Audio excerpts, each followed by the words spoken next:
market here as well.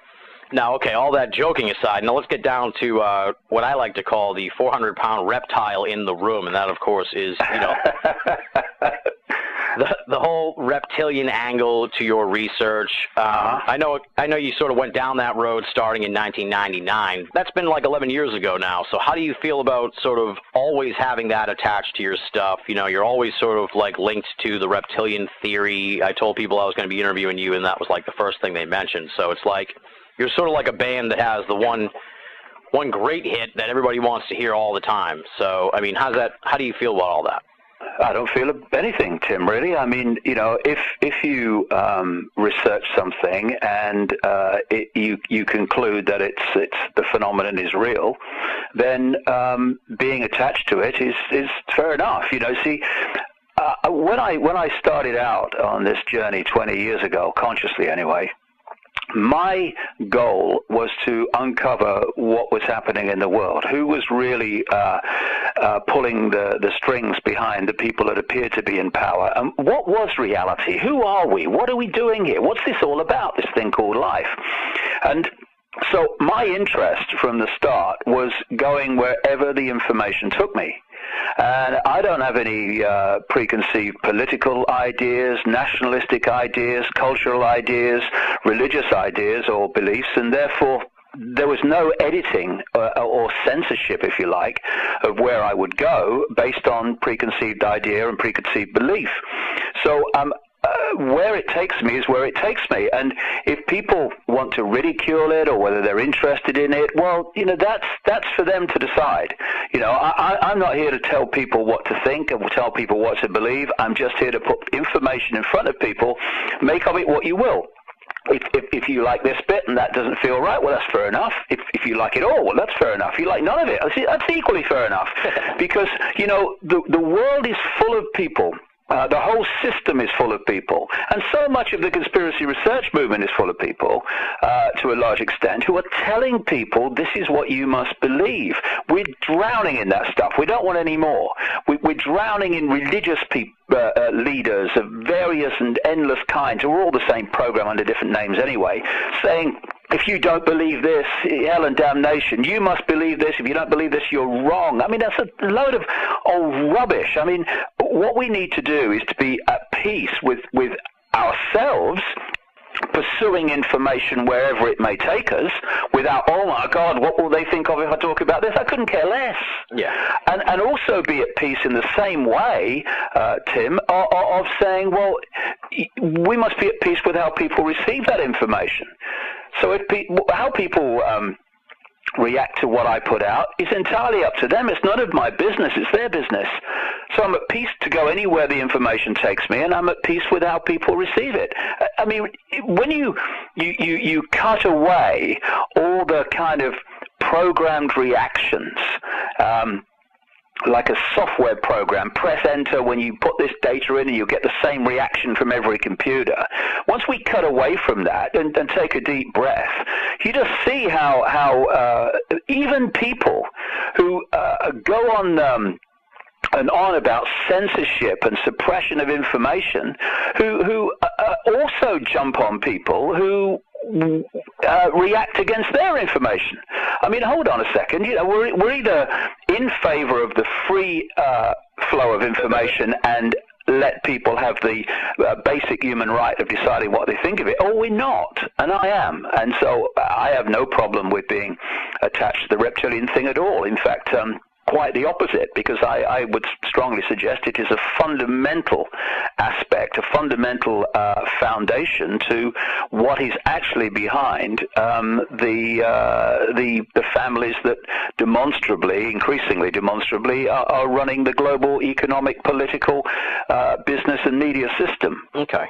Now, I was looking at some of, I shudder to admit it, but I was looking at Wikipedia to get sort of a more rounded idea of what other people are saying, you know, and I found it interesting, you know, that there's sort of like interpretations of your work here, especially the reptile part, where people say, you know, this kind of took me by surprise, where it's a Swiftian allegory, which or that you don't even really necessarily believe like the reptile part, that you're using it as a metaphor for something else. But is that the case, or do you straight up, Oh my God, I think I've lost the will to live, Tim.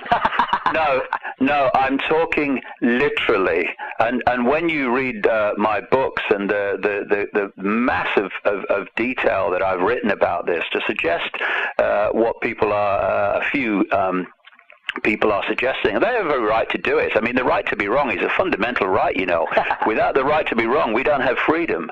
So that's fine, but it takes on ludicrous proportions when you read what I say and the detail that I write about. Of course, I'm talking literally. If I wasn't, I would say so, because I passed a point a long time ago when I went through staggering levels of ridicule in this country, in Britain, in the early 1990s, where I couldn't walk down any street in Britain without being laughed at by most of the people. I would turn on the television, a comedian only had to say my name to get a laugh. There wasn't a joke necessary.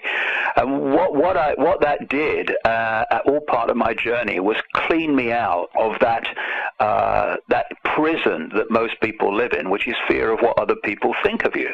That's what stops people speaking their truth. It stops people living their life as they want to live it, because it's outside of the norms that other people accept.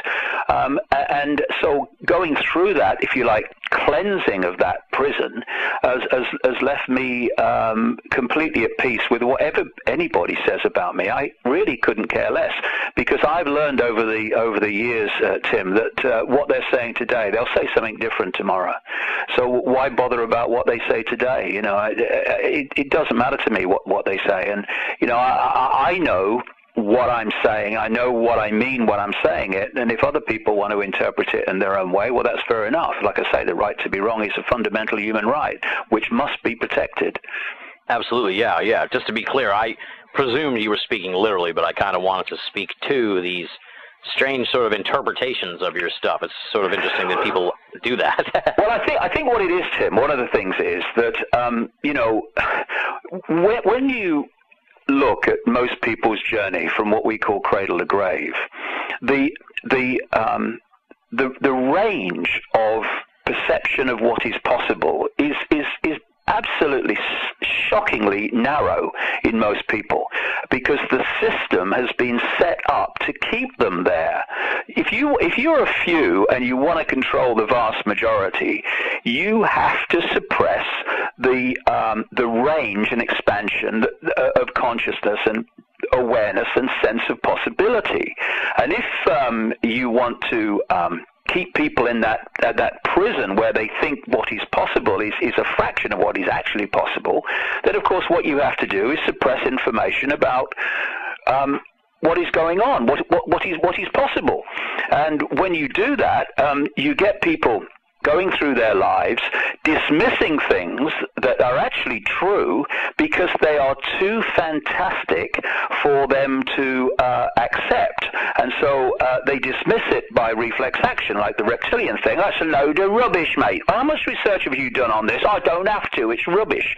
You see, if you can take people down a journey through their lives, and you can, this is fundamental to the whole thing, and you can keep them in ignorance of the nature of reality itself, i.e. that this world is not physically real, it's a holographic illusion, and therefore all the things that people say, that's impossible, you can't do that in a solid world, mate. You can't shapeshift from a human to a reptilian, just one solid body to a solid body, mate. You can't do it. Rubbish.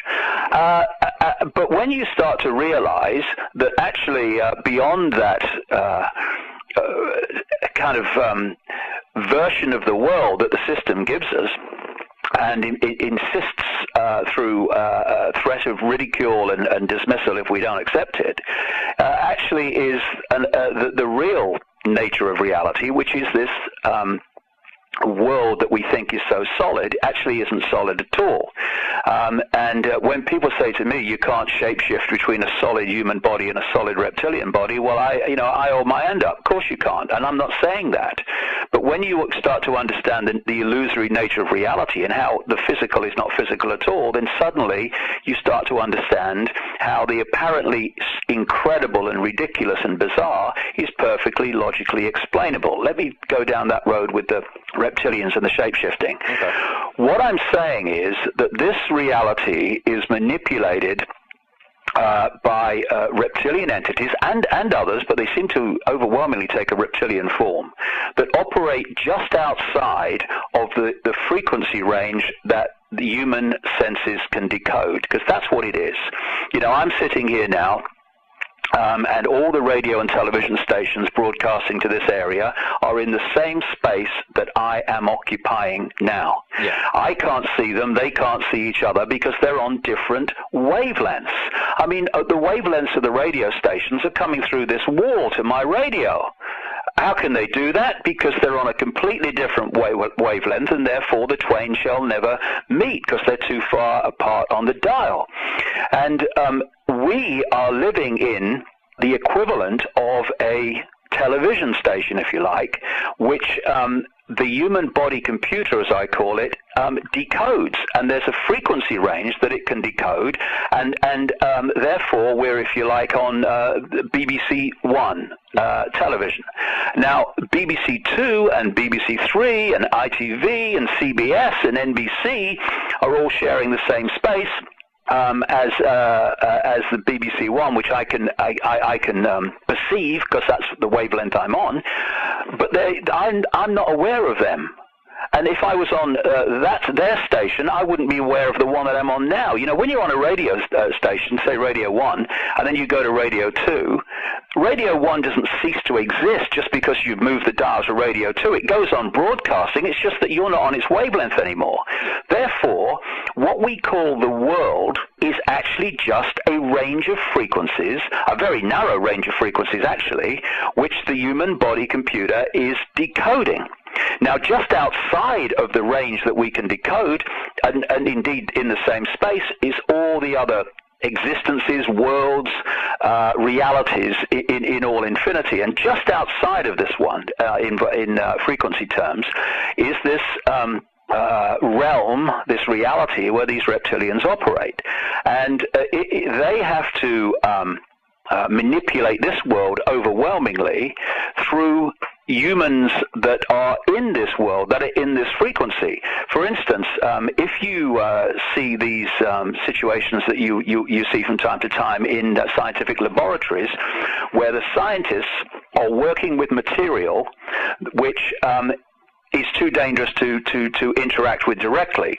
So the material is in a tank, and they're outside the tank, and they put their hands down these big gloves that go inside the tank, and so they're outside the reality, if you like, but they can manipulate inside the reality through these gloves. Well, the reason that the Illuminati, this network of manipulation within our reality, is so obsessed with bloodline, and why the ancient accounts all over the world constantly refer to the interbreeding between the, quote, gods and humans to create hybrid bloodlines, which have been perpetuated right to this day, is because they are a specific vehicle, a hybrid vehicle, that allow these entities to manipulate this reality from overwhelmingly outside this reality. And everything, we talk about DNA and cells and genetics, but what like everything is, including this wall in front of me, at its core is vibration. It's a waveform phenomenon. And therefore, DNA in its makeup is a vibrational phenomenon, and just as everything is. And so what you've got with these hybrid bloodlines is a which is overwhelmingly part reptilian and part human, is a vibrational compatibility, in these particular bloodlines, these Illuminati bloodlines, with these entities operating just outside of human sight and this human reality that we decode. Therefore, the ability to control the mental and emotional faculties and processes and decisions and behavior of these hybrid bloodlines is much more powerful because of the much more powerful vibrational connection than it is with the general population. So what they've set up over the period that this has been going on is a network of bloodlines that have this vibrational connection to these entities, and a secret society network that manipulates these particular bloodlines into the positions of power and influence.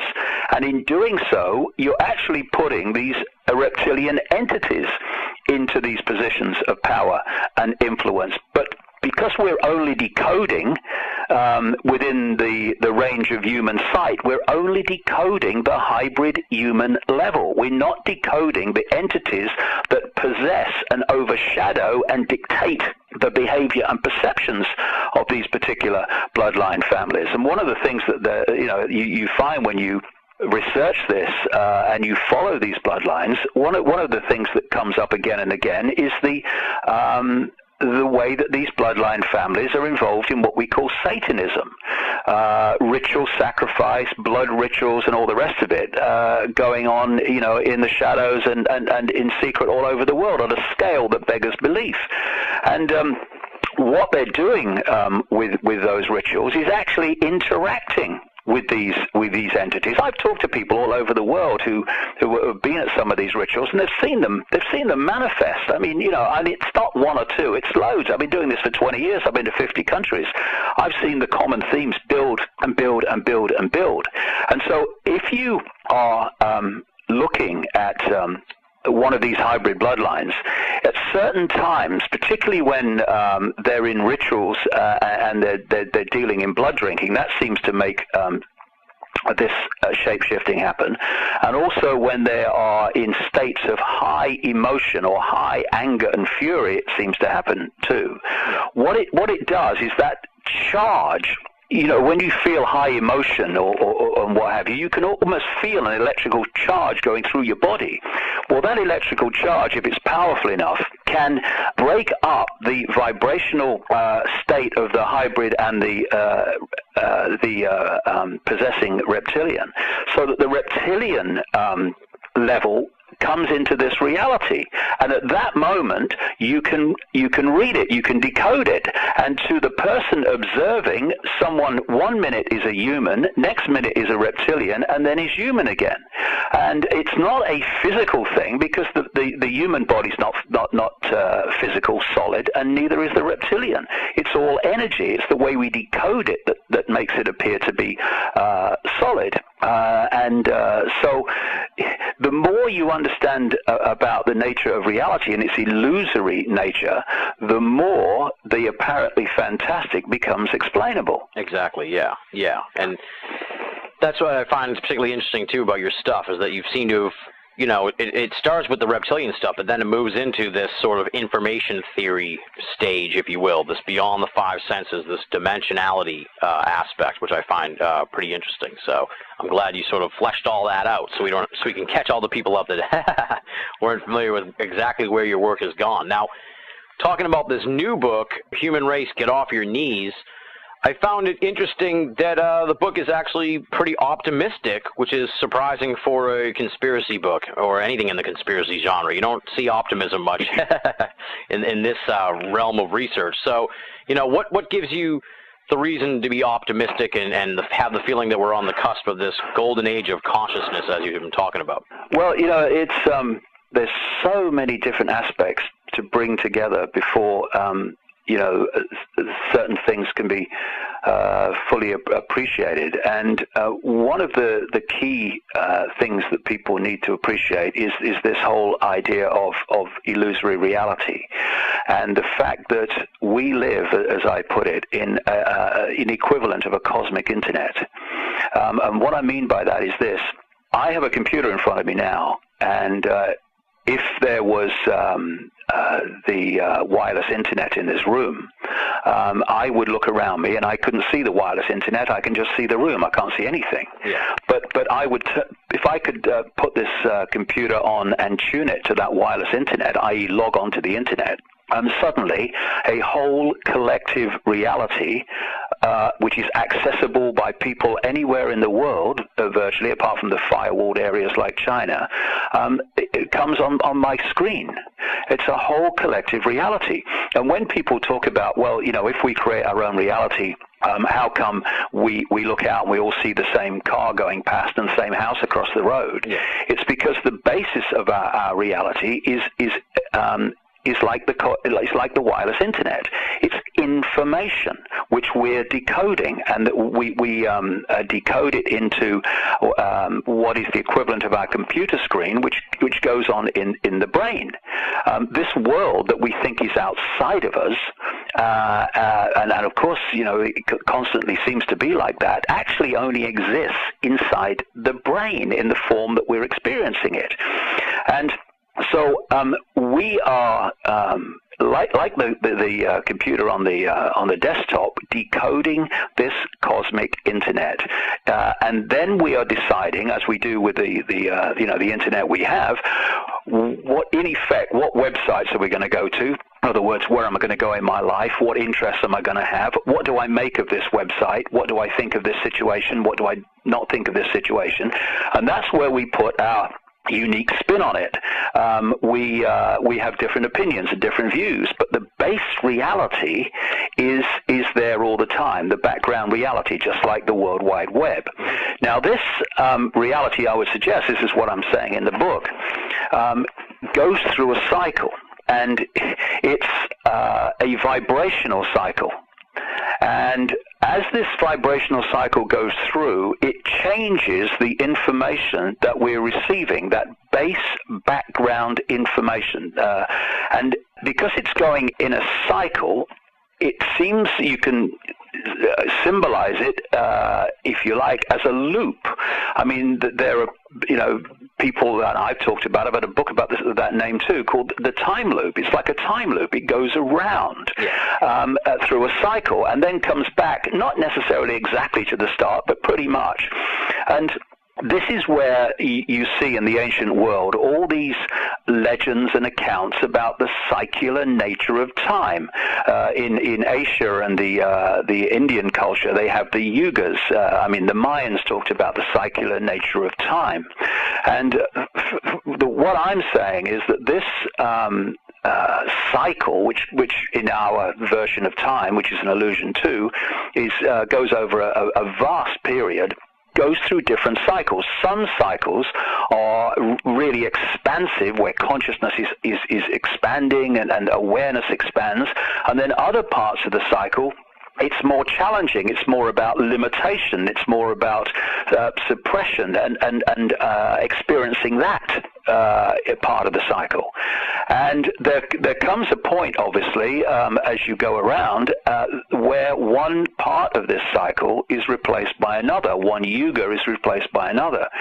And when I first had my mind-opening, mind-blowing experiences in 1990 and that period, one of the first things I kind of started to learn by a sequence of synchronistic events and experiences, shall we say, was that there was a new cycle coming, because there was a vibrational change coming that was going to wake people up from their amnesia. It was going to have the effect also of bringing to the surface all that had remained hidden up to this point, so we could see what we've not been able to see going on in the world up to that time. Now, in 1990, Tim, there was absolutely no evidence whatsoever of any awakening of consciousness. There was certainly no evidence that all this hidden stuff was coming to the surface. Yeah. But it was so strong in my life and so strong in the synchronicity of my life, and it was coming to me, that the first book I wrote after my head blew off, actually called Truth Vibrations. And it was called Truth Vibrations after this vibrational change that I was learning about. Now, 20 years later, let's look at it again. Look what's happened in terms of people awakening to a new sense of self and the world. And my goodness, look what's happened in terms of what's been hidden to us coming to the surface. Yeah. I mean, look what we know now we didn't know 5 years ago, 3 years ago, never mind 15 and 20.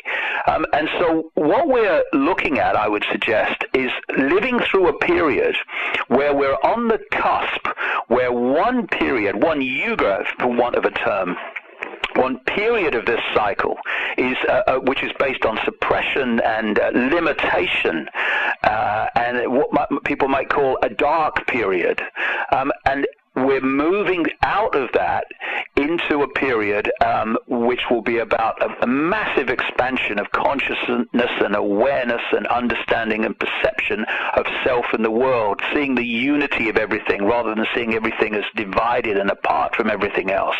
But of course, there's a point where the two are basically existing together. There's going to come a tipping point where the new epoch, the new energy, will become the dominant one. And that's not too many years away, I would suggest. But at the moment, we're still in a period where, up to this point, the previous yuga energy is still dominant, though losing its dominance with everyone that starts to wake up and perceive life in a different way. And so people, and I completely understand this, look at what's happening in the world now, and I'm kind of monitoring it and tracking it and everything on my website every day, where the control system, it seems to be getting more and more power and all the rest of it in so many areas and pushing itself on. What I'm saying in the book, and I'm saying here, is that we can read that another way, and that is that we are in the process of seeing the control system's death throes, where it's throwing everything it can at us like a cornered rat to try to hold on to a power structure which is in its dying days. You see, these people, Tim, these entities, they don't want to be on public display. Yeah.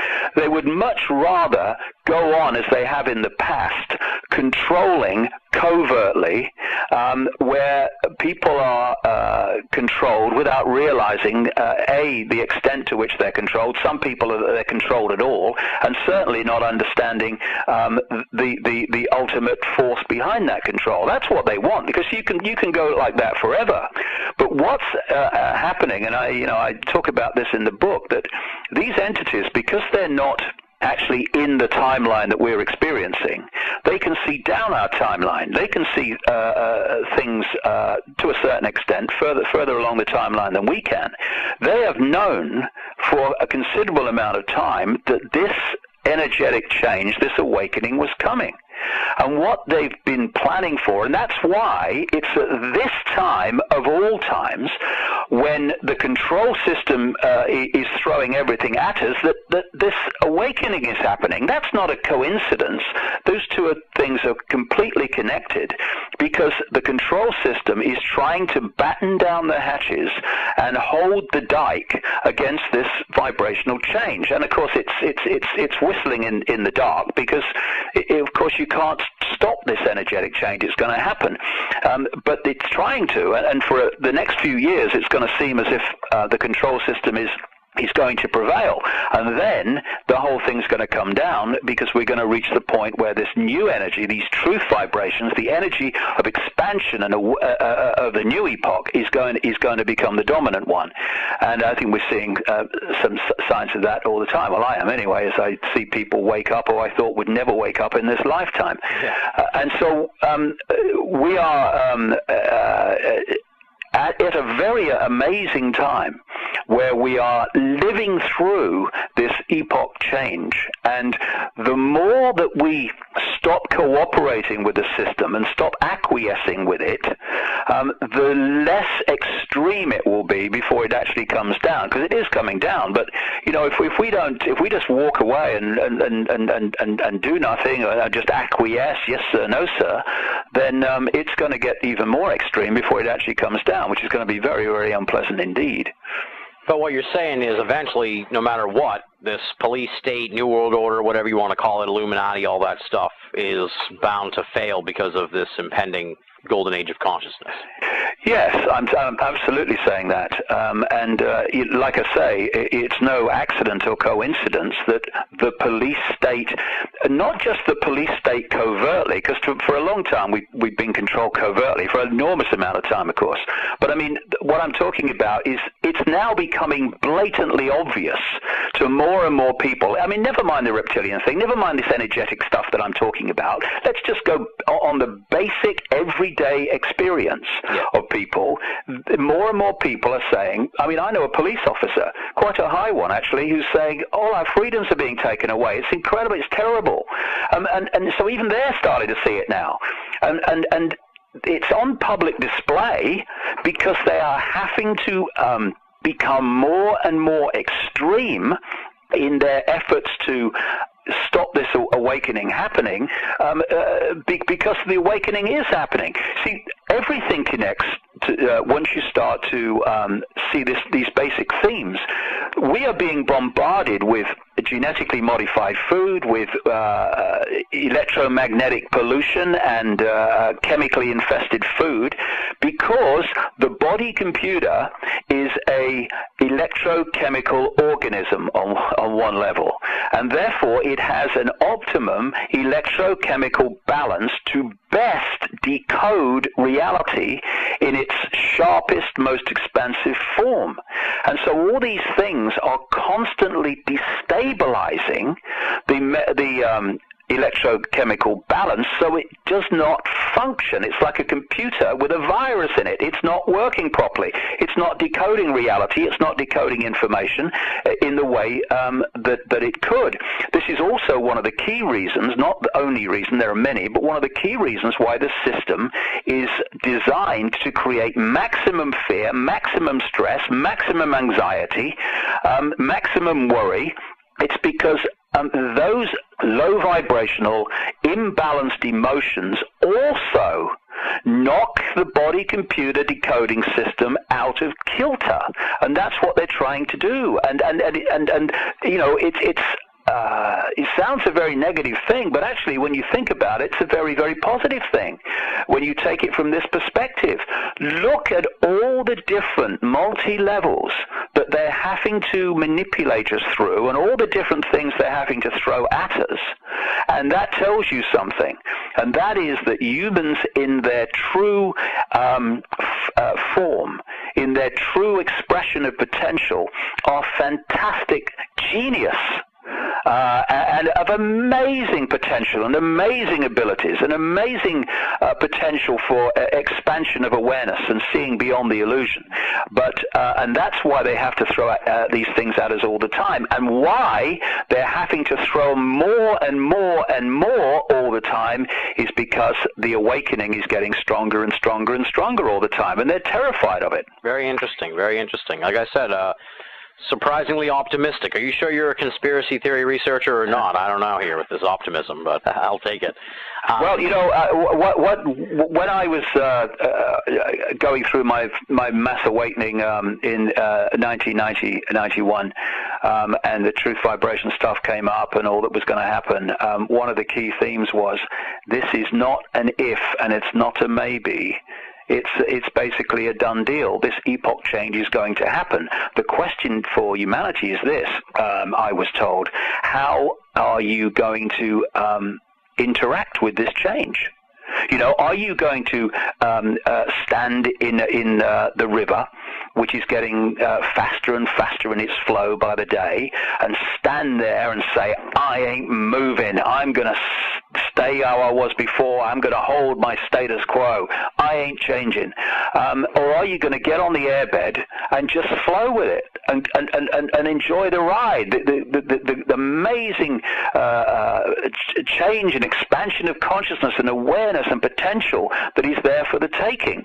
And of course, you know, you can look at the world, Tim, and you can see those people who have got on the airbed and are flying with it, and you can see the people who are still standing there saying, I ain't moving. And funnily enough, there's quite a number of those people, I ain't moving, within conspiracy research. And it takes the form of, and I'm not knocking this at all, I'm just making an observation. Yeah. It takes the form of, I will only accept there's a conspiracy based on human beings, the 5 sense level, political intrigue, greedy corporations, and greedy families who want to control the world for their own greed.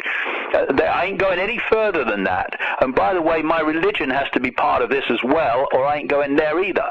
And what we are being challenged to do in this epoch change, this energetic change, and therefore this opportunity to expand consciousness, is to realize that we've been living in a box of perception so unbelievably small compared with what there is to see and what there is to perceive. And basically it's like you can go on the internet in most countries of the world still and you can go anywhere you want on the internet.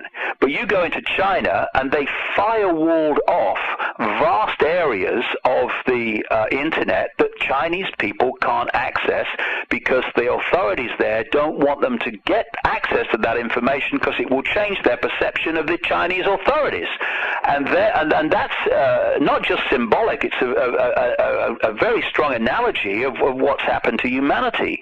We've been manipulated to live our lives in a tiny firewalled off box of reality, and we have accepted through that there are very strict limitations to everything, limitations to possibility. It's like people say, look, this guy, mate, all right, he's just said he saw this UFO appear out of nowhere and then disappear, okay? He's on something. Don't you talk to me about that. That's ludicrous. Now, if you're in the box and you've gone through this process of allowing your sense of possibility to be concertinaed like that, to be limited like that, then to you, that's impossible. But when you get even the basics of this reality, which is a frequency range, then something coming into this frequency range, I can see it, and because it came into this frequency range from another reality, it appeared to appear out of nowhere. All it did was change its vibrational state to sync with this one. Therefore, I can now see it with my decoding mechanism called eyes and brain, and then it goes back and reverts to its original vibrational state, frequency state, and therefore it's gone outside of my ability to decode it, and to my perception, to my observation, it has disappeared into nowhere. Now, you know, this is what I'm talking about earlier, Tim, when if you can suppress people's sense of what's possible, they will laugh in the face of the truth because they'll think it's too fantastic to be real. Yeah, exactly. Another aspect to the new book that I found interesting is you sort of brought the moon into all this and suggest that, for lack of a better term, the moon's sort of like the headquarters for these reptilians. So my first thought is, should we blow up the moon? I'm just well, well, I think that would have a few rather large implications. No, I'll tell you where it came from, and really, I need to kind of talk about some of the stuff that happened to me 20 years ago. That's fine. To get people to see where I'm kind of coming from. When I was a television presenter and a national spokesman for the British Green Party through the 1980s, towards the end of the 80s, I had this strange experience that got more and more powerful. And that is that when I was in a room alone, suddenly they didn't seem to be, I didn't seem to be alone. There seemed to be another presence there. And over a period of a year, it built up and built up and built up until eventually was sitting on the side of a bed in a hotel in London when I was working for the BBC, and I said into the space of the room, "If there's something there, would you please contact me because you're driving me up the wall." And about, I don't know, a matter of not long later, days rather than weeks later, a series of events happened which took me to a psychic. And all I did was I went along, because I've got rheumatoid arthritis, and I went along to her and I said, "Look, I've got rheumatoid arthritis. I'm not taking drugs for it because I want my body to last me a lifetime, a long lifetime. So can you do your hands-on healing?" Told her nothing else. Didn't tell her what had been happening to me or anything. So I went a couple of times, got the healing and all this stuff, and then I went the third time, and suddenly in the middle of it, I felt like a spider's web on my face, like a cobweb. And this kind of hit me because I'd read in this lady's book, who I as part of the synchronicity of me getting to her, that sometimes when other levels of reality, consciousness, whatever you want to call them, are trying to lock into you, you sometimes feel like a spider's web on your face. Okay. Anyway, about 15, I never said anything to her about what I was feeling. I just thought, oh, God, that's that spider's web I feel. Anyway, about 15 seconds later, she kicks her head back and says, "My God, I'm going to have to close my eyes for this one," and starts saying that she was seeing this figure in her mind and was giving me information. And it was that I was going to go out. I mean, just think of it, Tim. At this time, I'm presenting sport for the BBC and news, and I'm a national spokesman of the Green Party, and suddenly this lady's telling me that she's being told to tell me I'm going to go out on a world stage and reveal great secrets. Where I'm going with this is one of the things, I was told a load of things at that time, and again in another meeting with her a week later, which have all happened. Apart from one thing, they've all happened, and or are happening. And two of the things that I was told was this. This is 20 years ago nearly. So it is 20 years ago. Sometimes he will say things and wonder where they came from. They will be our words. And knowledge will be put into his mind, and at other times he will be led to knowledge. Well, we have a famous advertisement in this country for household stuff, and the punchline is it does exactly what it says on the tin. And I have to say that over the last 20 years, what I've just said has done exactly what it said on the tin. Yeah. What has happened is that I've had these kind of, if you like, insights out of nowhere about something, and then all the, if you like, 5 sense level of research has come to me after that initial insight. This has been going on for the best part of 20 years, and so I recognize it. I recognize it when the energy in the room changes and suddenly some insight comes in. So what happened with the moon, Tim, was I was writing this book, Human Race, Get Off Your Knees, and I wasn't incorporating the moon at that time. And I sat down at this very computer where I'm sitting now, and the energy in the room changed very demonstrably. And what suddenly went through my mind very clearly was the moon's not real. The moon's a construct, right? So I sat there and I thought, well, I've been here many times before, but the moon's not real. Let's have a look at this. So what I did, expecting to find nothing, is I typed in various words into a search engine based on that kind of theme, and within, oh God, no more than a minute, 2 minutes, up it came. A book called Who Built the Moon by two researchers called Christopher Knight and Alan Butler.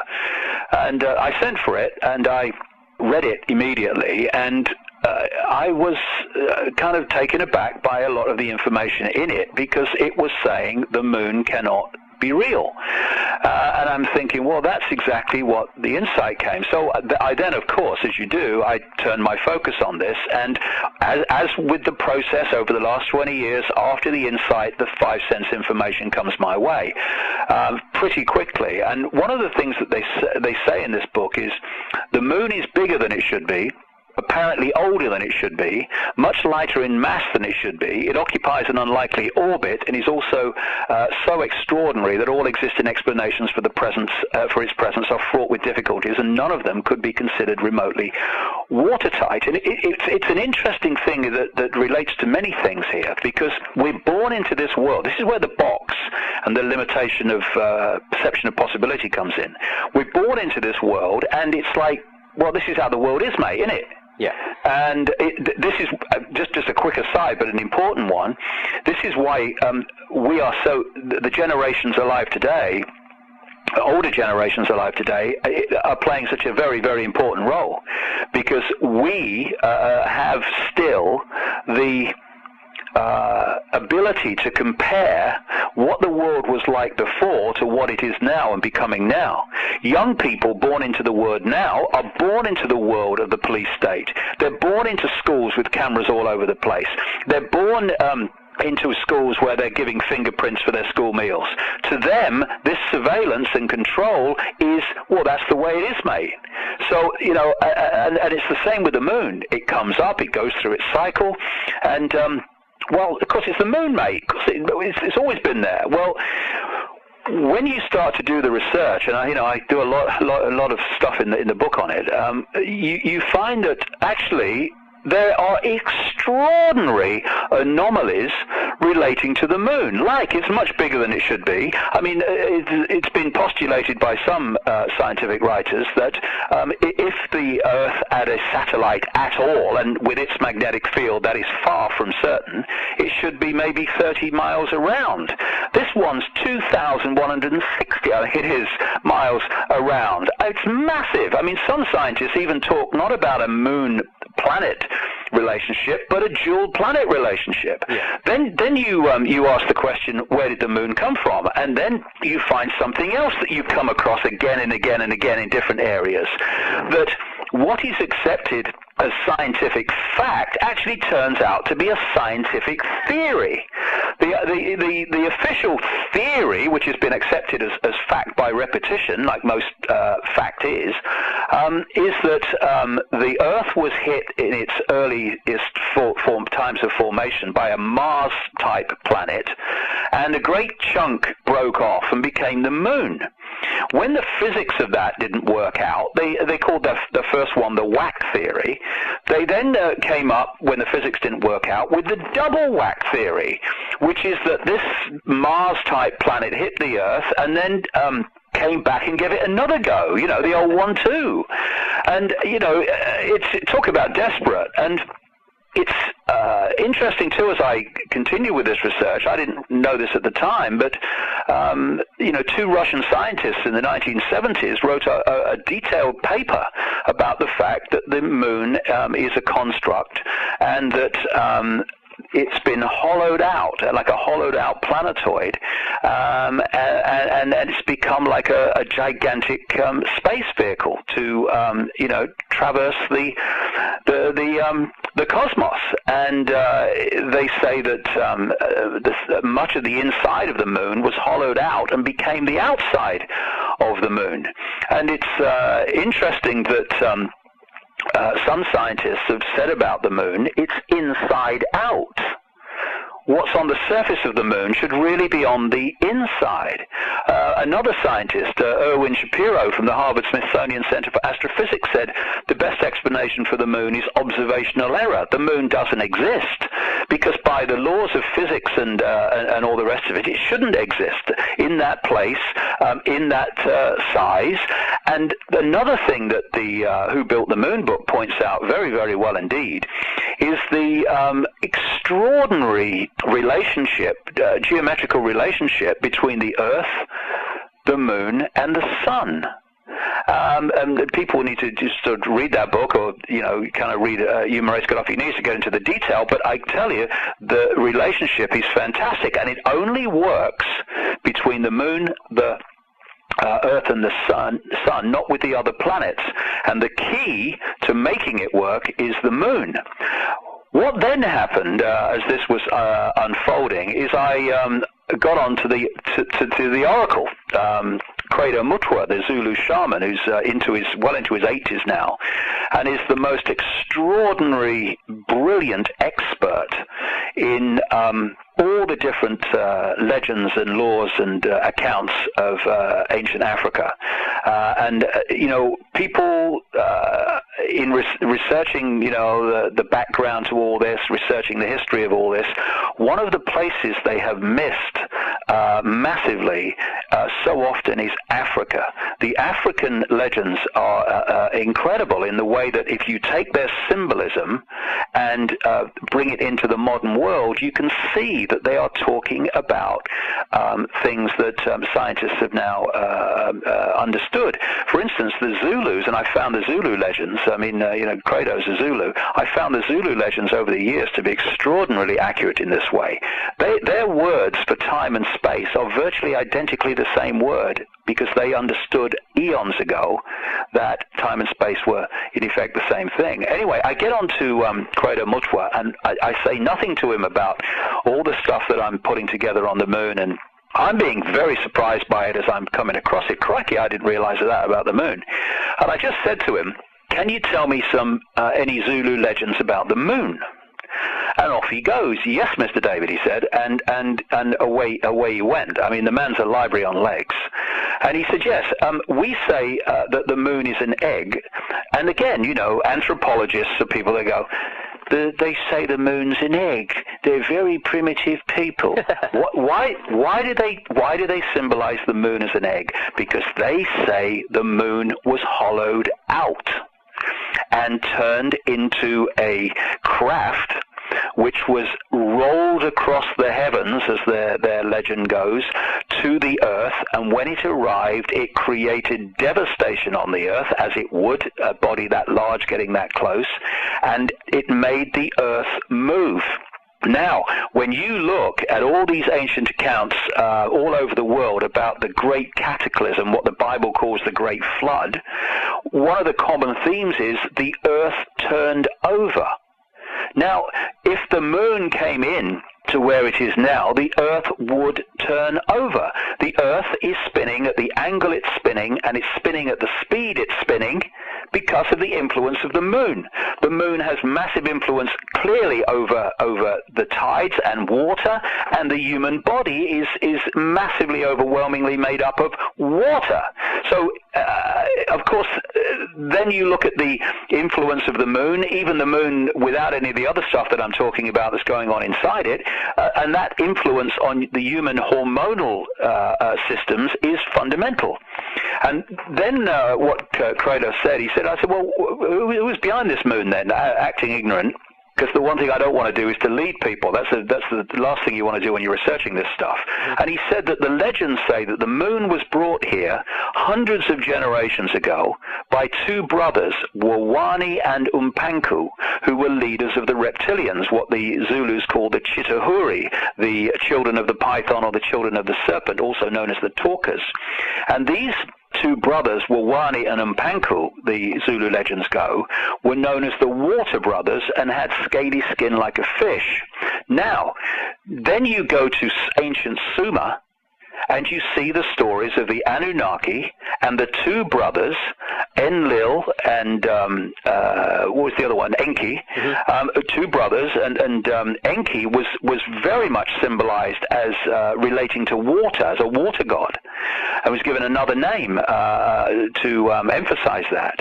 And so what you're looking at is the same story told by the Zulus about these two reptilian brothers as you get in Sumer, ancient Sumer, thousands of years BC, and what we now call Iraq, also formerly Babylon as well.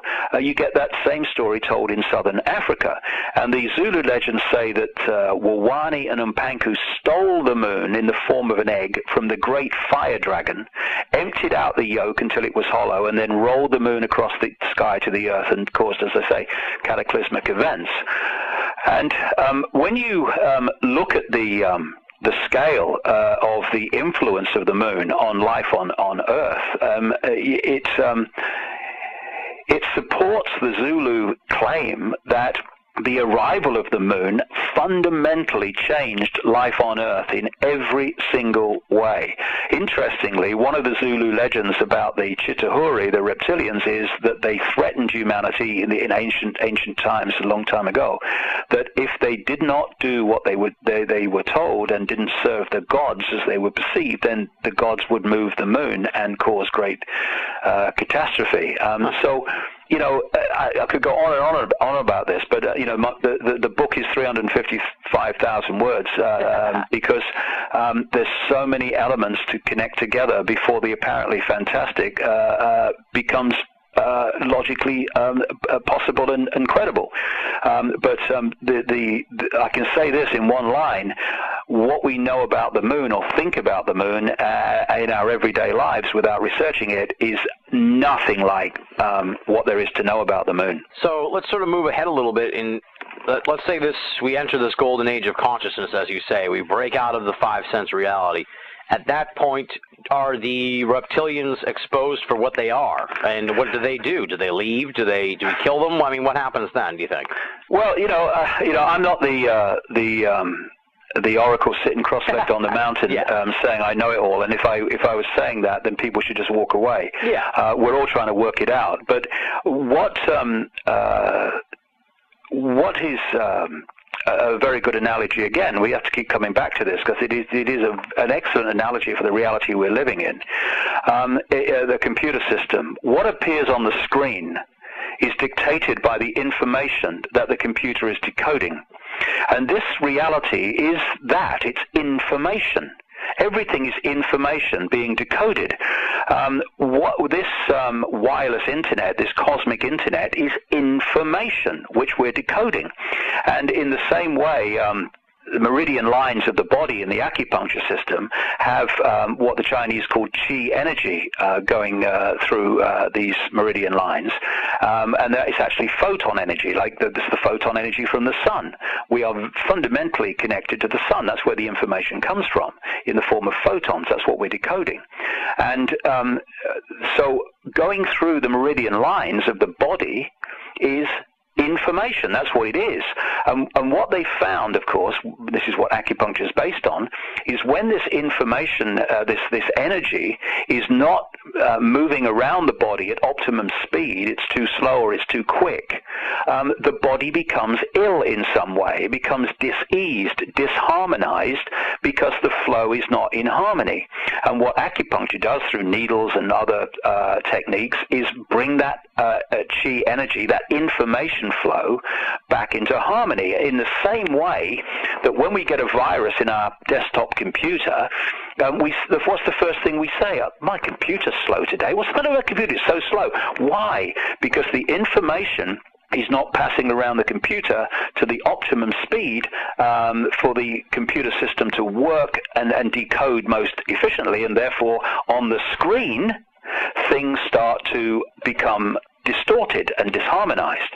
So the information and the state of the information and the type of information dictates fundamentally 100% what goes on the computer screen. And bringing the analogy back to the reality that we're experiencing, the information that we are decoding through the body computer, it dictates what is the reality that we are perceiving and experiencing. Now, this energetic change I'm talking about, these truth vibrations, what we're actually looking at in its foundation state is a change of information. As this reality goes through its cycle of changing experience, it goes through, clearly, a changing cycle of information. That's what brings about the different epochs, the different yugas. And so as these truth vibrations start to impact themselves more and more, and we attune ourselves to them more and more as we detune ourselves from the energy of the old epoch, in other words, we stop standing in that ever fast-flowing river saying, I ain't moving, and we get on the airbed and say, I'm going to flow with this. In other words, we drop our belief systems and our preconceived ideas that say that can't be, and we open our minds to all possibility. That's what getting on the airbed means in actual experience, opening your mind to all possibility, flowing where life takes you and information takes you. As that happens, then life on this planet is going to be transformed.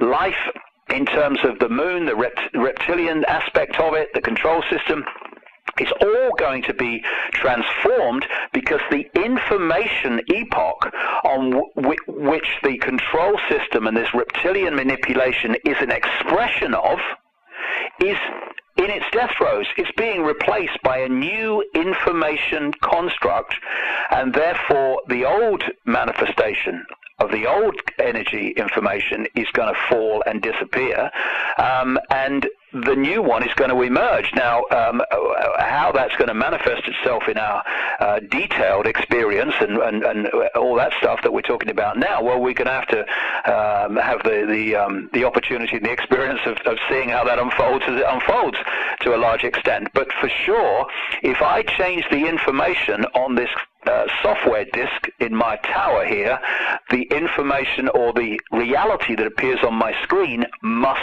change, and that's what's happening now. And we're in this cusp, like I said earlier, where the two information constructs, the two information epochs are actually existing together at this time, and that's why we're in this tussle and turmoil, and some people are waking up and some people are not waking up and all the rest of it, and that's why we're going to go through this period of great turmoil and upheaval, because you cannot change the energetic construct of a reality and not have a point where there's great upheaval as one replaces the other. And of course, as the information takes over from the previous information, then as it plays out in the decoded world of the physical reality as we perceive it, then that upheaval, that change that's going on, that tussle almost that's going on between one energy and the other one, is going to manifest itself in, quote, physical events, collective and individual, that are going to be expressions of that energetic change that's taking place in the waveform vibrational level of this reality, which is the foundation of this whole reality. It's waveform. The reality we see as physical is just the holographic decoded manifestation of that information in the waveform. For instance, when you are creating holograms, the kind of holograms that we buy in the shops, what they do is they have a laser beam, and part of the laser beam is deflected onto a photographic print, holographic photographic print. Other part of the laser beam is played across whatever they want to photograph holographically, and then that is deflected back to the photographic print, where it collides with the other half of the laser beam that's pretty much gone straight there without going across what they're photographing. And on the photographic print, this collision creates what they call a interference pattern. And when you see them, they're like fingerprints. They're waveform. That's what a holographic print looks like. It's waveform. And you say to someone, what's that? And they go, I don't know, it's just wavy lines, mate. And then you get another laser and you fire it at that interference pattern on that photographic holographic print, and suddenly, apparently miraculously, a three-dimensional form, that which has just been photographed, appears in front of your eyes. And the best of them, especially the digital ones they're doing now, are so solid you would believe that they could not possibly be an illusory hologram. Anyway, what is happening with that situation with the hologram is that the information encoded in the waveform on the holographic print is read by the laser into a holographic, apparently three-dimensional form. And that is what the body computer is doing all the time, taking waveform information and turning it into apparently physical things that we are perceiving as the world as we perceive it every day. Now, this answers one of the great mysteries that I see quantum physicists have pondered on for a long time. How can a particle take particle and waveform at the same time? How is that possible? How can a particle be waveform and a waveform be a particle at the same time? Yeah. Dead simple. When you fire the laser at the waveform on the information on the holographic print, and it manifests that holographic three-dimensional illusion as a result. When the hologram manifests itself, the waveform information construct doesn't disappear. The two exist at the same time. One is the information level, the waveform. The other one is the decoded manifestation level, which is the hologram. They appear at the same time, and that's what is happening in our reality as well. There's the information level, waveform, there's the decoded level, particle, holographic. When you, again, you know, we've been talking for quite a time already, Tim, and when you get to this point, now you start to go back to the start of when we were chatting, and you start to realize, hold on a second, shape-shifting is much more straightforward and understandable now than it was when we thought it was shifting from a solid human form to a solid reptilian form and back again. Because the only place the shapeshift takes place is actually in your decoded head, your decoding brain, because what the body computer does is it takes waveform information, vibrational information, the five senses turn that into electrical information, which is the same information, different form, which is then communicated to the brain, and the brain decodes that information from the electrical into the digital, into the holographic. So when I'm looking at a human form, I appear to be looking at a solid form because through this decoding process, I have decoded the waveform information level of that body into the holographic form. It seems to be a physical body.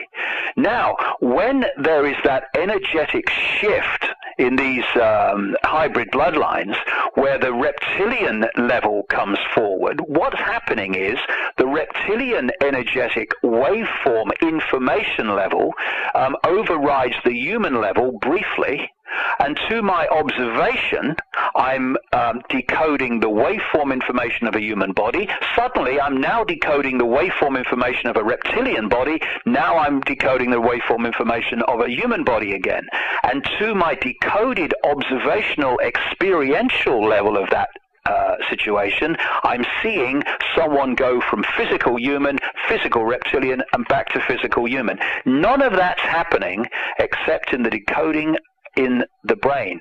And that's why when people say you can't go from a physical body to a physical body and back again, I'm the first one to say, of course you can't. But that's not what's happening. We gotta spread this stuff around. Now, I want to revisit a pivotal moment here in your career as a researcher and in your life, really, and that's the Terry Wogan interview from 1991. Now, I guess just sort of take us back to that and what was going through your mind when all that went down, because I saw, segments of it, and you looked almost overwhelmed during the whole thing, like there was just so much going on with you that almost, it felt almost like a setup, if you will, like they were taking advantage of someone who, was going through this very turbulent change. But I'm interested in, your take on it all.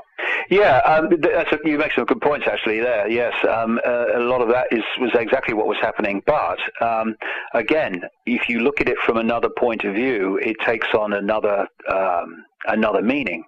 It's certainly in my life. What happened in the lead up to that, and it's important to explain the lead up to it. I went to that psychic I mentioned earlier, who told me that I was going to go out on a world stage and reveal great secrets, which at the time, although one level of me thought, yes, this feels right to me, another level of me that's lived in this world, for decades and stuff like that, I was in the 30s at the time, I think, was going, I'm going to do what? What you're talking about. Anyway, after that, I started to go through a series of incredible synchronistic experiences during the year of 1990, after I saw this psychic in March 1990. And it was like, and this has gone on to this day, it was like some unseen force has been handing me pieces in a jigsaw puzzle, virtually in the order I need to have them to most easily understand them. And one of the things that I was told through psychic in that period was no need for arduous searching. It was all you need is to follow the clues. It was all arranged a long time ago. And that's the experience, I have to say, over these 20 years that I've had. And so during that year, I got more and more kind of a grasp on what was happening to me. And I wrote a book called truth vibrations, which I finished by the end of 1990, and it went off to the printers. Now, towards the end of 1990, I then had this constant theme in my life and this urging to go to Peru. And I'd be walking down the street, and I'd see an advert for Peru and all the rest of it. And it was just... and by this time, I was starting to understand, having been at it for a year, that this synchronicity of coincidence was actually what I call the language of life. It's life talking to you in the language of synchronicity and coincidence and symbols, etc. So even though I had very little money at the time because I left the BBC and not earned any money for basically best part of a year, I jumped on a plane to Peru. But anyway, long story short, loads and loads of amazing things happened to me. And I ended up in a place called Siyustani, not far from, about an hour's drive from a place called Puno in Peru. And I'd stayed at a hotel in Puno, which was called the Siyustani, and had pictures of this place. It's an Inca ruins site. And so I hired this tourist bus with this tourist guide and stuff that was with me, and we went off. And I went there, and it was a very nice place and beautiful, and I spent about an hour there among the ruins, and it was nice. But when I went back to the bus, I thought, well, what I've just experienced does not match the urging I had to be here. So I was very disappointed, and I got in this bus with windows on the side, a little mini bus, as we call them in Britain, and we go off back to Puno, but about no more than 3 minutes down the road from Siyustani, in this completely uninhabited area virtually, I looked across to my right and I saw this mound. This is February 1991. And I looked at the mound, and all I could hear in my head when I looked at the mound was, "Come to me, come to me, come to me." And I thought, crikey, that mound's talking to me. But of course it wasn't a mound. It was just an indication this is significant. So I said to the guy, "Can you stop the bus? I'm going up that mound. I'll only be a minute." Well, I thought I'd be only a minute, but I was over an hour because of what happened. And I walk up this mound, and I didn't see it from the road, but when I got to the top, there was this standing stone circle, which I've actually seen on the internet while I was writing this book, actually. It's the first time I've seen it since I was there. And I walked into the middle of it, and I'm looking back to Siyustani across the valley and the distant mountains. And then my feet start to burn. Now, I'd had this experience before at the start of my experience in 1990, but that's another story. And anyway, it starts to burn, and it's like magnets. My feet are like being pulled to the ground. And then I felt like a drill going into the top of my head and down through my body into the earth, and another flow of energy coming the other way and out the top. And then this, not voice, but very strong thought form, which didn't come from me, just went through my mind and said, first of all, they'll be talking about this 100 years from now. And I'm thinking, talking about what? And the second line immediately afterwards was, it will be over when you feel the rain. And I'm standing at that time under a cloudless Peruvian sky with a piercing, very, very hot sun, and it was ridiculous that it will be over when you feel the rain. I thought it could be here a month. And anyway, what happened then is my arms went out at 45 degrees without me deciding to do it, and above my head. And this energy then started to get more and more and more powerful, to the point where my body was shaking. And this went on over a period of the best part of an hour, where I kept going in and out of, consciousness, really, in a way. It's the same principle as driving a car and daydreaming and then wondering where the last 2 miles have gone. Your subconscious has been driving the car. I mean, we'd all be dead without the subconscious, of course. Anyway, one of the times when I came back to awareness of the situation I was in, I noticed that over the distant mountains, somewhere away, there was a light grey mist. And as I watched it, this happened really fast, and over quite a short period, it became a dark grey mist, and it was obvious it was pouring with rain over the distant mountains. And over the next little while, and it was, I was only there about an hour, and it's been going for some time by the time this happened.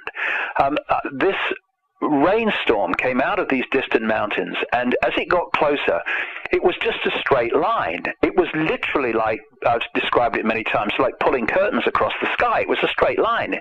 And eventually the sun was covered up, and in the end, I'm watching a wall of stair rod rain coming towards me in like a straight line. It was just an extraordinary experience. I mean, if you wrote it in a novel, they say, well, that's a bit far-fetched, isn't it? But it happened. Yeah. And eventually, the rain hit me, and at that point, by the time the rain hit me, I mean, my body is just shaking like it's plugged into a nuclear power station. And then when the rain hit me, the energy stopped, and I staggered forward. I could hardly stand because my shoulders that I hadn't felt. My arms had been up at 45 degrees all this time. Yeah. I couldn't felt before was suddenly agony. Anyway, the reason I tell this story is that whatever happened there was the equivalent of having my consciousness or my mind smacked with like an Exocet missile, and it just broke the eggshell. It broke the bubble that I lived in up to that point, the bubble of perception. And suddenly, over the next few days and then weeks, my mind was just flooded with a tidal wave of information, concepts, perceptions. And it was like pressing too many keys on the computer too quickly. The computer says, can't process this, I'm freezing. Yeah. And that's basically what happened to me, Tim. I was processing so much information that basically the computer froze. And that's at that point, synchronistically, I was invited onto the Terry Wogan show, which at that time was the biggest, one of the biggest prime time audience shows in Britain. And the night I was on, I think they got 17 million in a country of just over at that time 50 million. So that's the ratio you're talking about, because it had been all in the papers. This guy Icke's gone crazy. So when I was talking to him, I was still in that state of bewilderment. What's happening to me? And it was funny because while I was talking to him, it was live, of course, and the audience were laughing and ridiculing me and all the rest of it. And after that interview, of course, I was ridiculed wherever I went, mercilessly, constantly, for at least 2 years. Anyway, as I was talking to him, I was aware of two levels. There was the level of David Icke, who had been a television presenter and respected, person in the public eye in Britain, who was dying a death. Oh my God, what have I done? I've destroyed my life. But there was another level of me which I was so aware of while I was doing the interview that was saying, it's going to be fine. It's leading somewhere. Don't worry about it. This is leading somewhere. It's going to be fine. And with the passage of what we call time, it has been. But again, about my journey, the things that happened to us, what happened to me as a result of that interview, like I say, is I went through the most amazing levels of ridicule. I mean, there can be few people in this country, possibly anywhere, who've been through such a concentrated, massive, unmerciless period of mass ridicule. I mean, I couldn't walk down the street. Going into a pub or a bar, forget it. There was uproar, and it was just an incredible experience. I would stop at my car at the traffic lights, and the people in the cars around me would be laughing at me.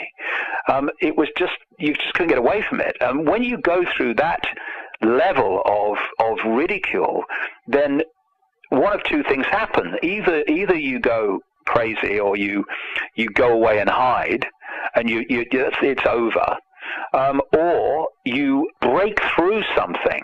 You break through that fear of what other people think of you, and how other people perceive you. And I wrote a book just after that called I Am Me, I Am Free, which was basically inspired by the fact that I went through this process of letting the mass ridicule serve me in a way. I didn't realize I was doing it at the time, but with hindsight I can see it, to release me from the prison that most people live in, which is the fear of what other people think. Now, in my journey up to this point, and again, we come back to what we were talking about right at the start with the reptilians, if I had not been through that process of mass ridicule and therefore cleansing this concern with what other people thought of me, there is no way in the world that I would ever go public about shape-shifting reptilians. Yeah.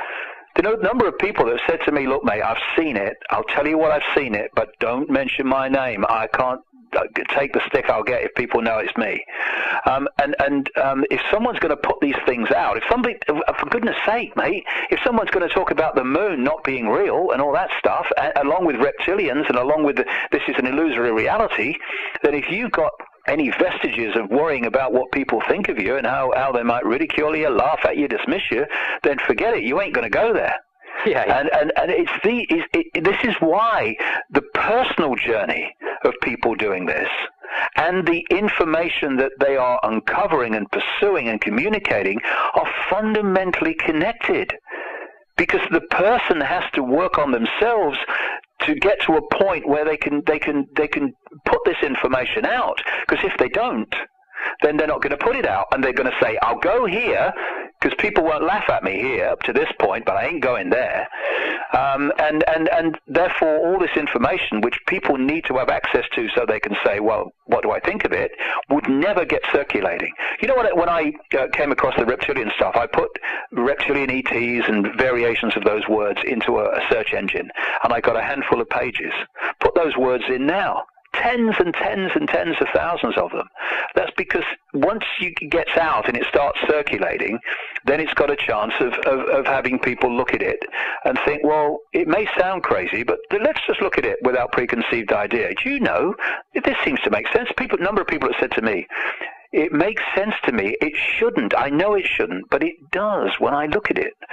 But they wouldn't say that unless someone put it out there. Exactly, yeah. And it must be, gratifying because, what happened in that interview, everyone was kind of laughing at you and everything. And, I saw the 2006 Wogan interview, and it seemed like it was a complete reversal. I mean, it seemed like they were laughing at him almost for being sort of clueless to what's going on.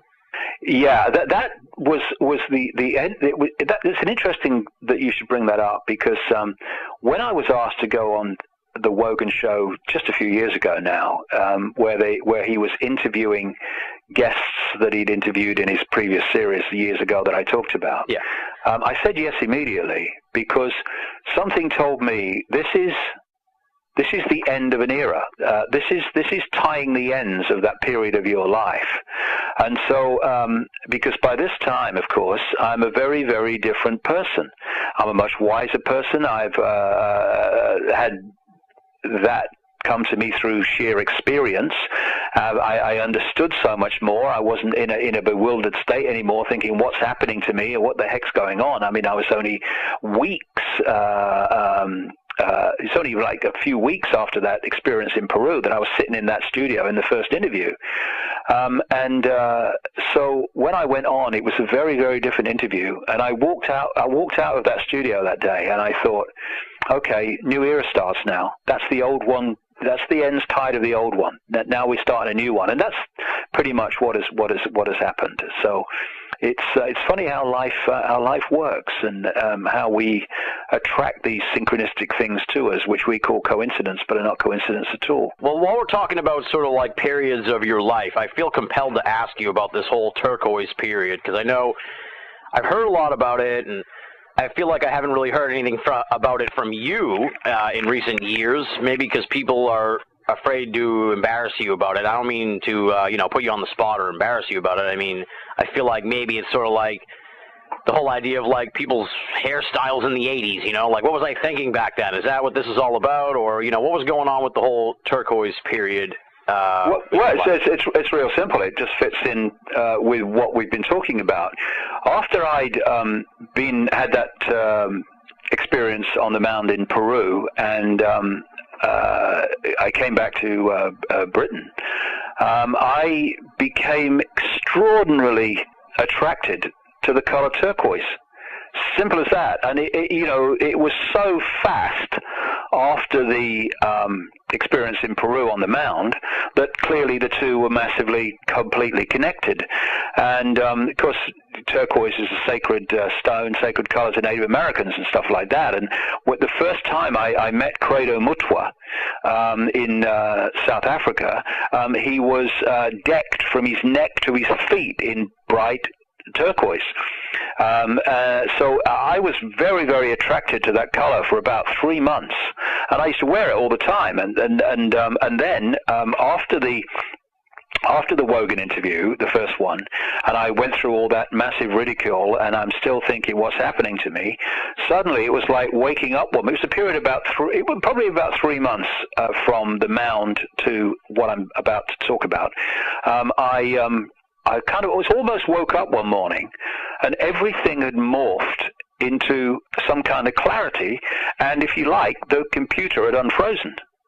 And as the computer unfroze, so I ditched the turquoise. I didn't feel that I needed to wear that anymore, and I haven't ever since. But I still think it's a lovely color. I mean, I've got a lot of, I like that color a lot, and yeah.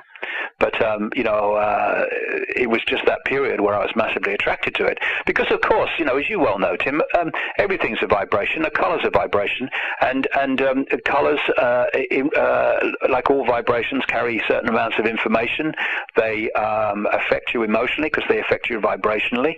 This is why when someone puts a certain color on, they'll say, "Oh, you look so good in that color. It just makes you sort of vibrant." Yeah. Then you put another color on, and it just takes all the energy or the color out of your face.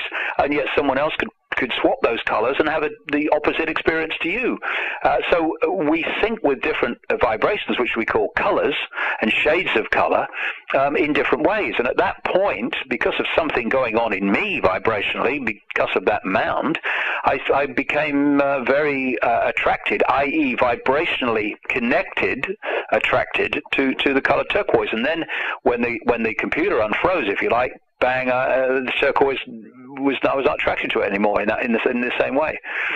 Okay, interesting. Now I'm going to sort of hit some just general sort of questions. Now, in your work, you pretty much say the reptilians are a race of, for lack of a better term, ancient aliens, let's say. With that in mind, what do you make of contemporary UFOs and what's going on here with the UFO phenomenon of the last 60 years or so? Well, because there are so many levels to this, and there are so many aspects to this tapestry of knowledge, and this tapestry that is the world that we live in, and there's so many levels to it, so many vibrational levels to it, and what have you. It's difficult because you talk on one level, okay, about the 5 sense level, and you'll use certain words, and then you'll talk about another level, the interdimensional level, and you might use other words. So I don't talk about them as extraterrestrial, though they're obviously, if they're not of the Earth, they're extraterrestrial. Everything is. Yeah. I call them interdimensionals because I think they move in and out of this reality. But of course, what we're dealing with is all possibility. When I perceive infinite reality, I perceive its core as all possibility, infinite potential, unmanifest potential, and that manifests itself as stillness and silence. Because we think that silence, you say to people, "What can you hear?" And they go, "Nothing." But actually, they can hear everything, because within the silence is all possibility, unmanifest. When I start talking, I am pulling one possibility out of all possibility, and when I stop talking, it's gone back into all possibility again. And so the core of infinite reality is actually stillness and silence. It's unmanifest potential. And this is why when I was the only time I've taken a psychoactive drug called ayahuasca in Brazilian rainforest in 2003, this voice took a female form, talked to me for 5 hours in great detail about the illusory nature of reality. And one of the things it said to me was, if it vibrates, it's illusion. Because the base state of everything is stillness and silence. If it vibrates, it's illusion. It's creation out of all possibility. And so we have these worlds that we call realities, like this frequency range and another dimensional frequency range and all the rest of it, which are actually vibrating to a certain speed. That creates the reality and the frequency range within which a certain experience, reality exists. And of course, like I say, they interpenetrate each other like radio stations. So what we're dealing with when we talk about extraterrestrials and other forms of life not of this world. We're actually dealing with all possibility. Therefore, anything is possible. So, when you look at the different forms there are in this world, different human forms from the Chinese to the black South Africans, etc., and all the amazingly different forms in the animal kingdom, the animal realm. That's just a tiny, tiny, tiny, tiny fraction of all possibility that we're looking at. And look at the diversity. It's unbelievable. So then you take it on to the next stage, Tim, when you go beyond this planet or even beyond this reality, and then just multiply the potential of possibilities and manifestations of possibility. But crikey, you're into infinity already. Yeah. So when I talk about the reptilians, I'm just talking about one aspect, one expression of a form, a species, if you like. But there are infinite other forms out there that are in different states of awareness. Some of them are very intellectually dominated, and they're therefore very technologically advanced, but very spiritually dead. And they can be very dangerous and destructive because they're very clever, but they're not wise, and cleverness without wisdom is the most destructive force you could come across. Because you can be clever enough to make an atomic bomb, but if you're wise, then you don't, and you're certainly wise if you don't drop it. Yeah. So we're dealing with these reptilians that appear to be very intellectually advanced, therefore technologically advanced, and aware of how you can manipulate energy and situations and mind control and all the rest of it. But they're not expansive enough in their consciousness to use that knowledge wisely. So they use it for control and manipulation and imposition. But there are other non-human species out there in their different forms, both within this reality and in other realities that intersperse with this one or interact with it, that do have an awakened consciousness and do have a benevolent agenda, if you like, or view of the earth and humans and what we're going through. So there are many, many different forms out there, and it's not just about, if you like, controlling extraterrestrial or interdimensionals, and that's it. There are many, many different aspects of this, and so people can have experiences of non-human entities, and some of them can be of the manipulating type, but some of them can be of the benevolent type. It's just there are so many different.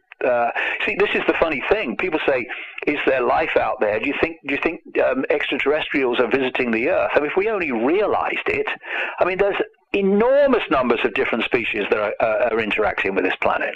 Yeah. It's not, just we found one. There's loads of them.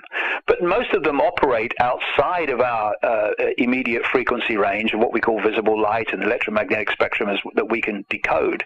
And therefore we don't see them. And I think that maybe a major part of this epoch change as we expand our consciousness is that we are going to start to encompass and interact as a matter of course eventually with these other extraterrestrial non-human species and groups, because there's so many out there. Okay.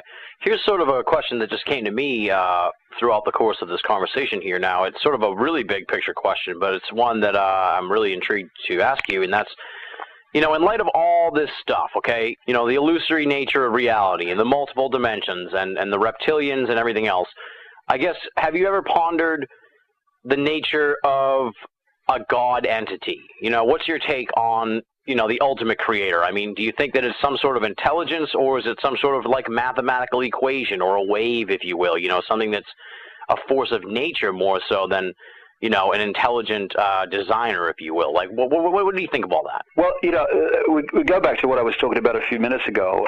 For me, what people call God, what I call the infinite, is that silent, still, all possibility.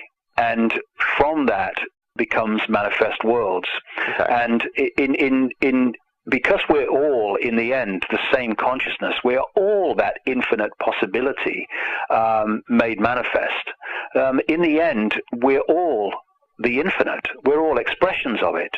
And in so many ways, it seems to me that what we're experiencing is the infinite experiencing itself. In other words, as we experience ourselves, we are the infinite experiencing itself. And I look upon this reality. And of course, if you're going to experience yourself, it's not always, imagine if you went through life, and I mean, I can talk from my own experience big time about this, I already have. If I went through my life, and from the time I was born to now, I'd had it easy, and everything had been fine and rosy, and I hadn't had any challenges, and I hadn't had all these things that have happened to me, would I be doing what I'm doing now, saying what I'm saying now? No way would I be doing what I'm doing now. So, experience is experience, and sometimes it's experience we don't like, and sometimes it's experience we do like, but it's just an experience. And if we can pull back from I am David Icke, I am my experience, to I am infinite consciousness having an experience as David Icke, having these experiences, then you kind of one step back from getting pulled completely into the experience and becoming engulfed by it. And the way I see, this is the thing, Tim, it's difficult sometimes because you get asked questions, and understandably, in different situations over the time about this, that, and the other, and you answer them from the point of view that the question's being given. Yeah. But what actually I'm doing is I'm seeing all these different things at different levels, but realizing that they're just points of observation. So from the point of observation of humans in a physical body having an experience now, the world is being taken over by crazies, and being taken over by deeply flawed people who are using computer program type people in uniforms and dark suits to take the world over for them. At that point, you can observe it from that point. From another point, you can observe it and say, actually, it's a group of extraterrestrials that are taking over this planet, or interdimensionals who are taking over this planet, and they're using these people in dark suits and uniforms to do it. And then you can go wider and wider, to the point where you say, it's all a game. It's all a cosmic game. That's all it is. It's just an experience. And we're experiencing I have been experiencing a very challenging part of this yuga cycle, this vibrational cycle that manifests itself as apparently the cyclic nature of what we call time. But time and space are just what we decode from the information construct into the appearance of time and space in the holographic world. And so when I look at it from the big picture, it's an experience. And there was no one on another level pointing an AK-47 at our consciousness and saying, get in that body or I shoot. So what we need to ask the question is, why did we choose to be here at this time having this experience? It's like the Oracle said to Neo in the Matrix, you're not here to make a choice. You've already made the choice. That is being here. What you need to understand is why you made the choice. And what happens is when consciousness is experiencing through the lens of the physical body, the body computer, it has its perception range limited and suppressed, because it is experiencing this reality through a vehicle. And it's like when a spaceman goes out in space, he's limited by the vehicle that he wouldn't be if he wasn't in the spacesuit. Yeah. And I was I mentioned this in the book. I had an experience maybe a couple of years back now, where I'm sitting in the bath and suddenly this series of pictures appeared to me. And the first one was billowing energy. It was a yellow billowing energy, which I took for some reason immediately to be consciousness. And then an eye appeared in the energy, and then in front of the eye appeared a telescope. And on the end of the telescope was the Earth and this solar system, this universe. And then the last movement was that the telescope morphed into a human body.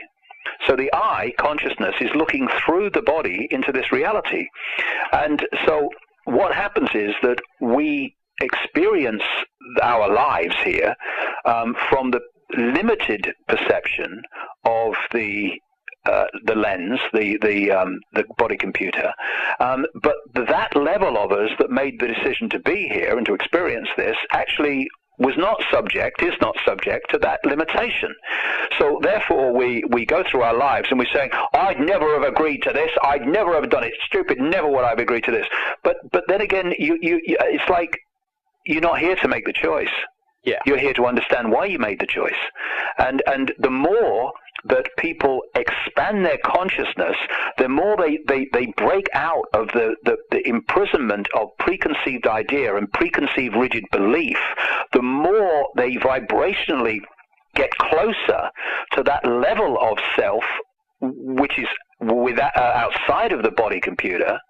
And when you do that, I know from my own experience, the more you start to then understand, I understand why I am here doing this and why all these things have happened to me, because it was to get me to this point in terms of my understanding so I could do what's coming next. And it's a completely different way of looking at the world and looking at our own lives. I wouldn't change. Well, maybe it's a couple of things I would change, but there were people that came into my life and caused mayhem. But they, apart from that, and again, they provided experiences. Same thing, really.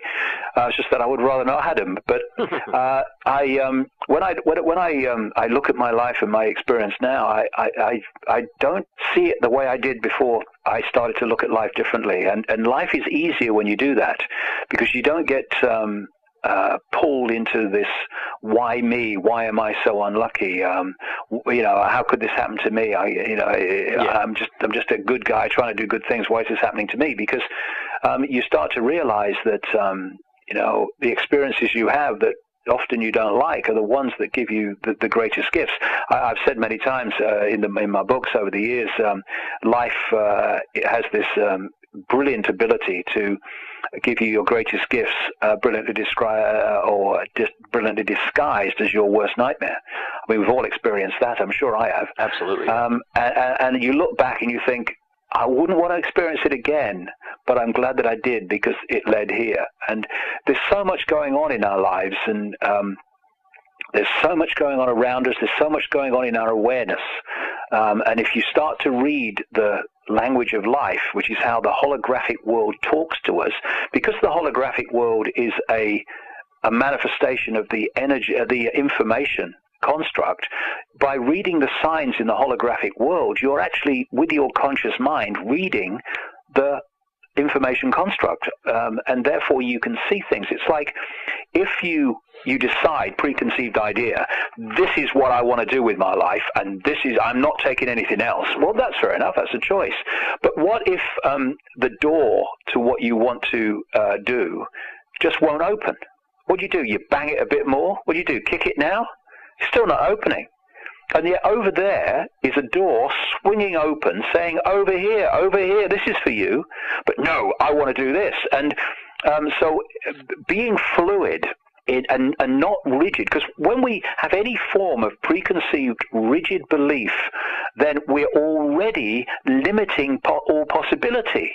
Yeah. To access all possibility, we need to be on that airbed, not standing there in the river saying I ain't moving, because what that's saying is I have now limited my possibility to I ain't moving. That's it. There is no other possibility. Yeah. But you get on the airbed and you flow with it and you say, look, I'll go where life takes me and I'll go where my intuition feels to go.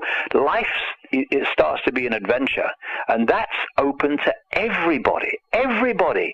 All we need to do is to remove the cause of the problem, and that's preconceived idea, preconceived belief, and the perception of self that we are David Icke, Ethel Jones, or Charlie Smith. We ain't. That's our experience. When we realize that we are infinite consciousness, infinite potential, having that experience, then our sense of limitation starts to dissolve. Interesting. Okay. Now, taking things down to a purely human level here, and as someone who, is obviously an icon of the conspiracy research genre, what do you make of what seems to be sort of a stagnation of the whole 9/11 truth movement? I mean, it seemed like it had a lot of momentum going for it up until about the 5th anniversary, and it's sort of been sort of winding down since then? It's really not the hot button topic it used to be. No, well, there's a few reasons for that, I think, and one of the main ones is the passage of what we call time. It's like Bill Hicks, the great American comedian. He, as part of his act, he used to say that people used to say to him, "What do you keep going on about the Kennedy assassination, man? It's long ago. Forget about it." And he says, "Well, don't keep talking about Jesus to me then, But the point I'm making is that it's like, oh, that's the Kennedy assassination. The fact that the Kennedy assassination was an incredibly potent example of the way the control system works and how it manipulates and covers up, people forget because it was back then. And with every year that passes, of course, in the public mind, 9/11 becomes less and less important. I mean, even the manipulators are hardly talking about it now. So that, of course, is a real basic reason why it's lost its momentum. And also, ironically, my feeling is that it's actually a fundamentally important area of research, because if you can show that 9/11, as it can be, but if you can get it in the public arena that in a massive way that 9/11 was a scam, then everything that's followed since it is part of that scam. I mean, Afghanistan, Iraq, I mean, they kind of directly connected to 9/11, but they bloody tried, and the whole atmosphere of going in there came from 9/11. The war on terror, the police state, the Orwellian state, all comes back to 9/11. So it is a fundamentally important subject, and I'm very sad that it has lost momentum, because it needs to go on being uncovered and go on being exposed, because in so many ways it's the thing that everything else rests upon that's come since it happened. And another area that I would suggest that is related to this, Tim, is that there comes a point where you keep saying the same thing, and it might be true, but you're going round in circles. What is there left but to say the same thing again? Yeah. And this is what happens if you operate, as we were talking about earlier, in this "I'm going here but no further" realm. I'm going here but no further. Once you say that, then all you can do in the end is just repeat yourself, because the area you're working in eventually gets worked out in terms of anything new. Yeah. But if you say, look, let's just look at this dispassionately, okay? Let's just take a deep breath and just sit back and look at this. Look at how the control system is coming in a multi-leveled, synchronistically connected way, where you've got everything from food additives to banking scams to oil disasters to wars to the medical scam to the transnational corporation pharmaceutical scam, and then you've got the manipulation of the military, you've got the manipulation of governments, you've got the World Health Organization manipulating this vaccine. Look at it. Look at it, how it's all coming in across the world together. And then tell me that it's being orchestrated by a group of men, mostly men, in dark suits, sitting around a table saying, okay, what's our next move? It ain't. It's bigger than that. It's much bigger than that. It's the only way it could happen if it was bigger than that. The rabbit hole goes infinitely deeper than that level of it, and if you only stay at that level and you will not expand and look at the deeper levels of the rabbit hole, then eventually, of course, as I say, you're going to basically work out the mine, you're going to work out the oil well of information, and you basically going to then spend the rest of your time, in effect, repeating what you've already said. And what happens then is things lose their momentum. Because, oh yeah, I've heard it before, and you're saying the same thing again. When we're dealing with all possibility, and we're dealing with the scale of what's going on, then we have to constantly keep expanding our awareness and our area of research with the understanding that it is much bigger than ever people thought about. And therefore, when you do that, the momentum continues because you're constantly uncovering new things, new levels to it. And in the end, this is only going to really change when this reality that we're experiencing is very, very akin symbolically to a movie theater. Yeah. By the time you're looking at the movie screen, it's a done deal. It's a done deal. You've got the actors acting on the screen, and you're watching them. There's no way at the point where that movie hits the screen that you're going to change it. No way. It's a done deal. And so the same with our reality. When we have decoded the vibrational information into electrical information, into holographic information, by the time it hits holographic information and we're experiencing it, it's a done deal. You ain't going to change it there. This is why the system is quite happy for people to believe that the answer is out there as we perceive it. It's not. As we experience the world, it's happened. It's a done deal. You're not going to change it now. What we need to do is to go to deeper levels of self, what we call the subconscious, and not just the subconscious of the individual, but the subconscious of this reality, the information waveform level of this. In the movie theater terms, we need to get to the back of the theater where the projector is, and we need to change the reel. Because if we don't change the reel, that movie, done deal, is going to keep playing out on the screen. And so the rabbit hole is much deeper. It's much deeper in terms of how the cabal and the control system is orchestrated. And it's much, much deeper in terms of where it comes from and where the answer to it comes from. Because in the end, everything is a manifestation of waveform information, vibrational information. That's what we have to change. And if we just go round and round in the garden, as much of the conspiracy research movement has started to do, and won't go any further, that Icke's crazy, or he can't go there, that's mad, that would never happen, it's not in line with my religion, and anyway, it's not in line with my vision of reality, I ain't going there, then of course, it's bound to lose momentum. You can't help it. Interesting.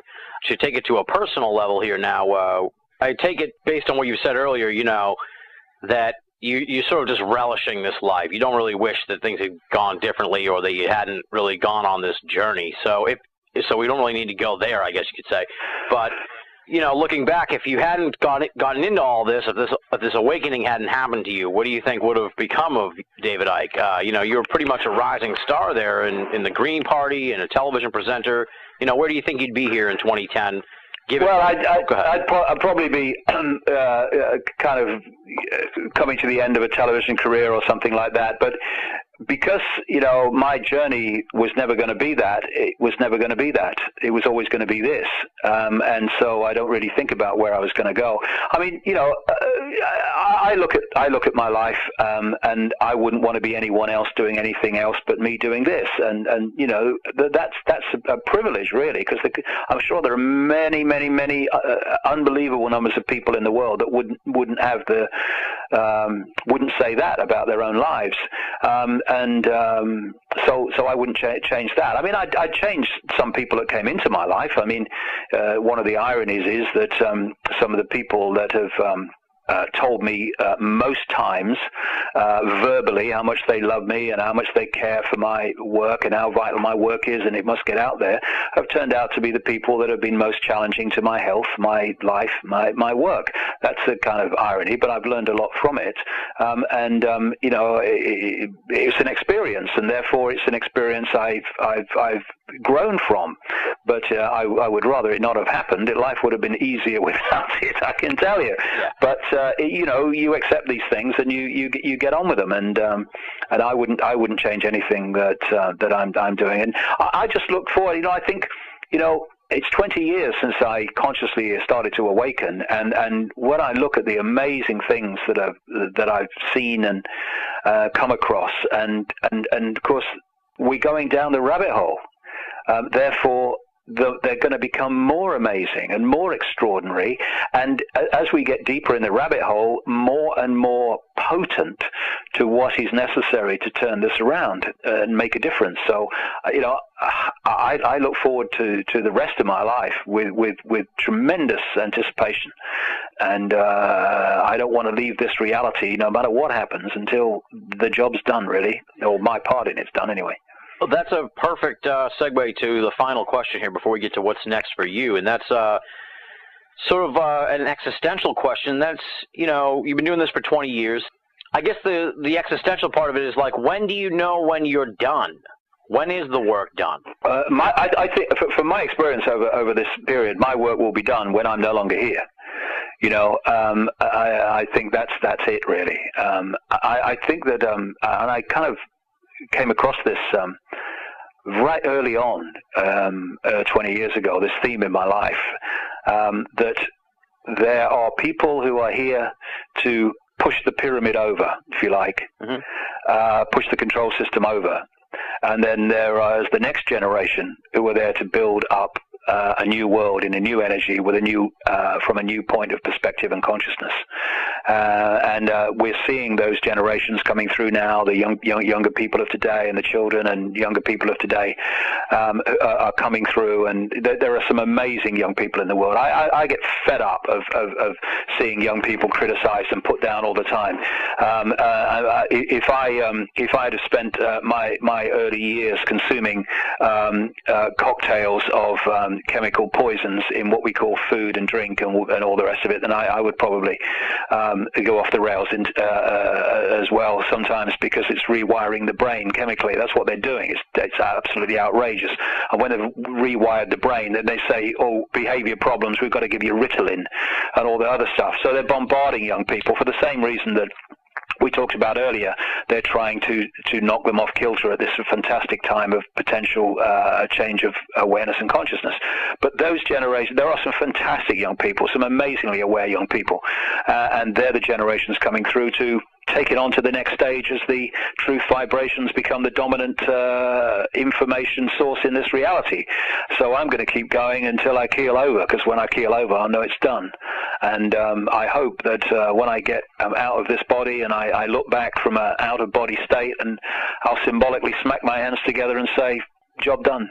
That will be great. And there's so many people that now around the world who are playing a part in this, and there'll be more all the time. Every time someone else awakens, there's another man in the team, another woman in the team, another child in the team, another young person in the team, and it's just going to go on expanding. But we're at the cusp now where as I've said many times, the immovable object which thinks it is, the control system, is coming face to face with the irresistible force which is, and that's this information vibrational change that we're experiencing. Well, before I sort of get into the what's next for you, let me run down the tour dates so you don't have to. You're going to be hitting London September 11th, Prague September 25th, New York City on October 17th, San Francisco October 23rd, Lisbon, Portugal October 30th, Barcelona on November